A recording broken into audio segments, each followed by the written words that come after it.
बिस्मिल्लाहिर्रहमानिर्रहीम। अस्सलामुअलैकुम। मैं हूं फ़हीम अख्तर, एक और नए व्लॉग के साथ हाज़िर खिदमत हूं। नाज़रीन, इस वक्त पाकिस्तान की सियासत के जो अहम फ़ैसले हैं वो दुबई में हो रहे हैं। साबिक़ वज़ीर आज़म नवाज़ शरीफ और साबिक़ सदर आसिफ़ अली ज़रदारी यानी कि पाकिस्तान पीपल्स पार्टी और पाकिस्तान मुस्लिम लीग नून की जो मरकज़ी और अहम लीडरशिप है, उनके दरमियान अहम मुज़ाकरात हुए हैं। और इस मुज़ाकरात के बाद पाकिस्तान के अंदर नए आम इंतखाबात के हवाले से जो बातें हैं, ना सिर्फ वो अब हकीकत का रूप धारने लगी हैं, बल्कि निगरान सेटअप समेत मुख्तलिफ अहम अमूर के ऊपर दुबई के अंदर जो है वो डिस्कशन हुई है। आज सुप्रीम कोर्ट ऑफ पाकिस्तान के अंदर मिलिट्री कोर्ट्स में जो सिविलियंस का ट्रायल है, उसके ख़िलाफ़ मुख्तलिफ दरखास्तों के ऊपर जो समाअत है वो जुलाई के तीसरे हफ्ते तक मुलतवी कर दी गई है। और chief justice of Pakistan justice Umar Bandial समेत बाकी जो जजेज़ हैं, उन्होंने जो अपनी राय है वो दी है और कुछ हिदायत भी जारी की हैं। इमरान रियाज़ ख़ान की रिहाई समेत उनकी बाजियाबी के हवाले से भी हुक्म दिया गया है। इसके अलावा ये कहा गया है कि हुकूमत ने ये यकीन दहानी कराई है कि किसी भी जो मिलिट्री कोर्ट के अंदर जो ट्रायल हो रहा है जिन सिविलियंस का, उनमें से किसी के ख़िलाफ़ सज़ाए मौत वाली कहानी नहीं है। अलबत्ता अगर किसी का गैर मुल्की ताकतों के साथ रब्ता हुआ तो फिर इश्यूज़ पैदा हो सकते हैं। दुबई प्लान है क्या और किसको निगरान वज़ीर आज़म या फिर सेटअप में लाया जा रहा है, कुछ लोगों के नाम भी ज़ेर गौर हैं, वो आपको बताएंगे। नाज़रीन, पाकिस्तान मुस्लिम लीग नून और पाकिस्तान पीपल्स पार्टी के दरमियान जो कि इत्तेहादी हुकूमत है, अब जो सिचुएशन है, इनके दरमियान काफ़ी ज़्यादा इश्यूज़ पैदा हुए। चेयरमैन पीसीबी की जो पोस्ट है वो पीपल्स पार्टी ने हासिल करने की कोशिश की, लेकिन जिन लोगों को बेदखल किया गया बोर्ड ऑफ गवर्नर से, अब उन्होंने मुख्तलिफ हाई कोर्ट्स के अंदर इस मामले को चैलेंज किया है और वहाँ से उनको स्टे मिल चुका है। नजम सेठी को ओहदे से ख़त्म किया गया और उनकी जगह ज़का अशरफ को लाने की कोशिशें की गई। और उसके बाद हमने देखा जंग और जियो ग्रुप जो है वो मुसलसल ज़का अशरफ को सपोर्ट करता हुआ दिखाई दे रहा है। इसका मकसद सिर्फ ये है क्योंकि नजम सेठी के दौर में जियो ने या जियो टीवी ने या जियो न्यूज़ जियो सुपर के लिए उन्होंने PSL समेत दीगर राइट्स हासिल करने की कोशिश की, जिसको नजम सेठी ने ये कहकर रिजेक्ट कर दिया कि पैसे जो राइट्स हैं वो पैसों के बगैर तो नहीं दिए जा सकते। तो इस वजह से जो जियो ग्रुप है वो अब ज़का अशरफ को भरपूर सपोर्ट कर रहा है और खुलकर हिमायत की जा रही है। लेकिन नजम सेठी ग्रुप जो है वो भी अब थोड़ी सी कोशिशें कर रहा है कि कम अज़ कम जो PCB है उसके मामलात पैसा कमाने के लिए सिर्फ ना बरकरार रखे जाएँ, बल्कि इसको आगे भी लेके जाया जाए। तो पीपल्स पार्टी और मुस्लिम लीग नून के दरमियान इश्यूज़ तो पैदा हुए थे। अगस्त के अंदर एक बहुत बड़े ओहदे, एक बड़े ऑफिसर की जो रिटायरमेंट है वो होनी है। ये वही शख्स हैं जिनकी वजह से वज़ीर आज़म इमरान ख़ान जो हैं वो उनके इश्यूज़ पैदा हुए थे इस्टेब्लिशमेंट के साथ। अब उन्हीं की रिटायरमेंट आ चुकी है और उनकी रिटायरमेंट के ऊपर काफ़ी ज़्यादा अंदरूनी खाना इत्तेहादी हुकूमत के दरमियान इश्यूज़ पैदा हो चुके हैं। आसिफ़ अली ज़रदारी साहब चाहते हैं कि जो वो शख्स हैं उनको 2 साल की तौसीह दे दी जाए, लेकिन मुस्लिम लीग नून और जो दीगर लोग हैं जो कि हुकूमत के साथ हैं वो कह रहे हैं कि नहीं, इनको एक्सटेंशन हम नहीं देना चाहते और वो नहीं दे रहे हैं। लेकिन वज़ीर आज़म शहबाज शरीफ जो हैं वो किसी हद तक आसिफ़ अली ज़रदारी को यकीन दहानी करा चुके हैं। लेकिन अब हुकूमत जो है, बिलखसूस वज़ीर आज़म शहबाज शरीफ और मुस्लिम लीग नून की जो हुकूमत है, जो एक मुश्किल मरहला था वो क्रॉस कर चुकी है। मुश्किल मरहले 2 थे। एक मरहला ये था कि बजट को अप्रूवल करा दी जाए।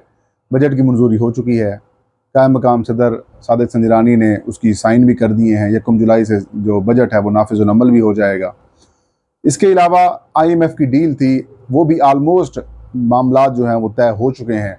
अब वो भी किसी भी वक्त ऐलान हो जाएगा कि IMF की जो डील है वो अब हो चुकी है, क्योंकि MD IMF के साथ वज़ीर आज़म शहबाज शरीफ ने लगभग एक हफ़्ते के दौरान के 3 से 4 बार बात की है। आज भी उनकी टेलीफोनिक गुफ्तगू हुई है और इम्कान ये ज़ाहिर किया जा रहा है कि IMF की डील इनको मिल जाएगी।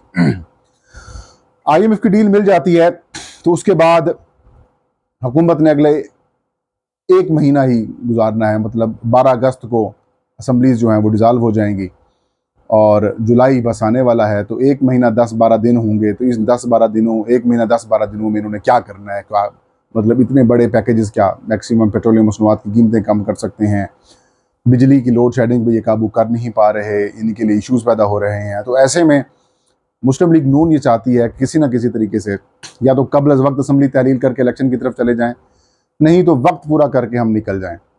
और यही वजह है कि उस तैनाती समेत सीट एडजस्टमेंट और बाकी मामलात के ऊपर दुबई के अंदर मुस्लिम लीग नून और पीपल्स पार्टी की जो टॉप लीडरशिप है उनके दरमियान मुलाकातें इस वक्त चल रही हैं। आसिफ अली जरदारी और नवाज शरीफ समेत मरीम नवाज़ वहाँ पर मौजूद हैं, उनकी मुलाकातें हुई हैं।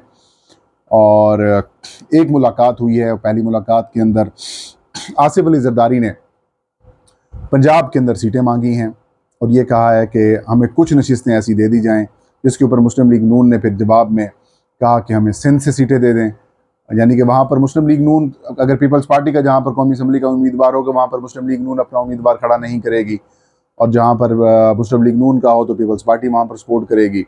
तो एक सीट एडजस्टमेंट की बात की जा रही है। तो मुस्लिम लीग नून ने जवाब में सिंध से सीटें मांगी, कौमी असम्बली की सीटों के ऊपर उन्होंने इनकार कर दिया। फिर मुस्लिम लीग नून ने कहा कि हमें MPs की सीटें दें। उसके ऊपर आज जो फाइनल राउंड है उसके अंदर चल रहा है और इम्कान ये जाहिर किया जा रहा है कि कुछ ना कुछ सीट एडजस्टमेंट इनकी हो जाएगी। लेकिन उससे पहले निगरान सेटअप के ऊपर भी बातें चल रही हैं। मुस्लिम लीग नून चाहती है कि नजम सेठी जो हैं वो उनको निगरान वज़ीर आज़म के तौर पर लेके आया जाए। पीपल्स पार्टी ये चाहती है कि मोहसिन बेग जो हैं वो निगरान वज़ीर आज़म के तौर पर आएँ। ये वही मोहसिन बेग हैं जो कि साबिक वज़ीर आज़म इमरान खान के किसी दौर में दोस्त हुआ करते थे। फिर बताया ये जा रहा है कि मोहसिन बेग और इमरान खान के दरमियान इशूज़ पैदा हुए, कोई गैस के हवाले से कुछ इशूज़ थे। एक काम था, इमरान खान ने वो काम करने से इनकार कर दिया। फिर मोहसिन बेग और इमरान खान के दरमियान ताल्लुकात बिगड़ गए। यही Mohsin Baig online news agency के भी मालिक हैं और भी इनके बहुत सारे बिजनेसेस हैं। और फिर इमरान खान साहब के दौर में ही इनके ख़िलाफ़ कार्रवाई की गई, FIA की तरफ से कार्रवाई की गई। और फिर आपने एक मशहूर ज़माना वीडियो और तस्वीर देखी होंगी जब मोहसिन बेग ने FIA समेत पुलिस एहलकारों के ऊपर जो है वो पिस्तौल तान लिया था, उनके घर जब रेड किया गया था, तो वो बड़ी वायरल हुई थी। फिर उसके बाद इन्होंने धमकी दी कि इमरान खान तुम्हारी गेम ख़त्म, और उसके बाद हमने देखा कि इमरान खान साहब की गेम ख़त्म भी हुई। फिर यही मोहसिन बेग हैं, ये बड़े एस्टैब्लिशमेंट के करीब भी समझे जाते हैं, पीपल्स पार्टी के भी बड़े करीब समझे जाते हैं, और अब उनका नाम पेश किया जा रहा है वज़ीर आज़म, निगरान वज़ीर आज़म के लिए। नजम सेठी भी फेवरेट हैं और मोहसिन बेग भी फेवरेट हैं, लेकिन बताया ये जा रहा है कि नजम सेठी का कुर्रा फाल निकल सकता है, क्योंकि उन्होंने चेयरमैन PCB के लिए जो है वो कुर्बानी दी है। उस वजह से वो हटे हैं, मैनेजमेंट कमेटी के चेयरमैन थे, तो अब उनको लेके आया जा रहा है।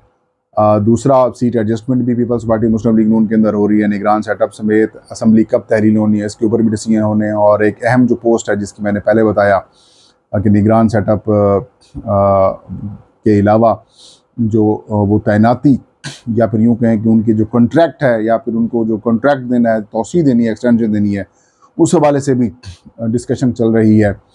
देखते हैं कि ये मामला कहाँ तक चलते हैं। लेकिन इस वक्त लंदन से निकल कर जो मामला है वो दुबई पहुँचा हुआ है और दुबई के अंदर मामला चल रहे हैं। बताया ये जा रहा है कि नवाज शरीफ को बड़ा शाही प्रोटोकॉल दिया जा रहा है, बिजनेसमैनों के साथ भी डील्स की जा रही हैं। आसिफ अली जरदारी कोशिश कर रहे थे कि उनके साहबजादे को वज़ीर आज़म बना दिया जाए, लेकिन वो भी कोशिश थोड़ी सी क्या बल्कि बहुत सारी नाकाम हो चुकी है। अब नवाज शरीफ के लिए भी रास्ते हमवार किए जा रहे हैं, जहांगीर तरीन के लिए भी रास्ते हमवार किए जा रहे हैं। बहरहाल एक खिचड़ी सी बनाई जा रही है, लेकिन एक प्लान तो ये बना रहे हैं, एक प्लान अल्लाह का होता है और कामयाब वही होता है, जो कि हमारा ईमान है कि अल्लाह का प्लान होता है वही कामयाब होता है। और इमरान खान साहब को माइनस पूरा करने की कोशिश की जा रही हैं, लेकिन फिल वक्त उनको कामयाबी नहीं मिल रही। प्लान यही है कि इमरान खान को ईद के बाद जो है वो गिरफ़्तार कर लिया जाएगा, उनको जो है वो डिस्क्वालीफाई कराने की भी कोशिश की जाएगी, और तब तक निगरान सेटअप जो है वो शायद आ जाए। ऐसे में चीफ जस्टिस उमर अता बंदियाल भी जो हैं वो सितंबर में रिटायर हो जाएंगे, और सितंबर में अगर वो रिटायर हो जाते हैं तो जस्टिस काजी फैज़ी साहब आएंगे, और जस्टिस काजी फैज़ी साहब से इस्टेब्लिशमेंट समेत जो हुकूमत है मुस्लिम लीग नून पीपल्स पार्टी, उसको बड़ी उम्मीदें वाबस्ता हैं कि वो हमारे ख़िलाफ़ कोई काम नहीं करेंगे। लेकिन ये तो आने वाला वक्त बताएगा कि जस्टिस काजी फैज़ी साहब अपने मौक़िफ़ से पीछे हटते हैं, या फिर वो जिस तरीके से अभी बातें हो रही हैं कि वो एक्सपोज होंगे। ये तो आने वाला वक्त ही बताएगा। लेकिन फ़िल वक्त जो सुप्रीम कोर्ट ऑफ पाकिस्तान है वहाँ से भी PTI के लिए कुछ अच्छी खबरें तो एज सच नहीं आई, लेकिन इतना है कि थोड़ा बहुत रिलीफ मिला है कि कुछ चीज़ें क्लियर हुई हैं, लिस्टिंग में लोगों के नाम आ गए हैं, उनको इन्फॉर्मेशन दी जा रही है उनके अहल खाना को कि उनके ऊपर केस क्या हैं, वकील भी फराहम किया जाएगा और समरी ट्रायल नहीं होगा, एक आम ट्रायल सा होगा।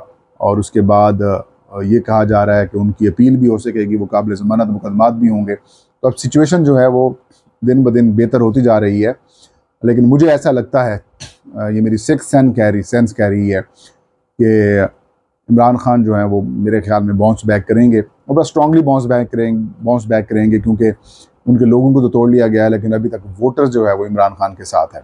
ये था आज का वीलाग। फ़हीम अख्तर को इजाज़त दीजिए। अल्लाह हम सबका हामी नासिर हो।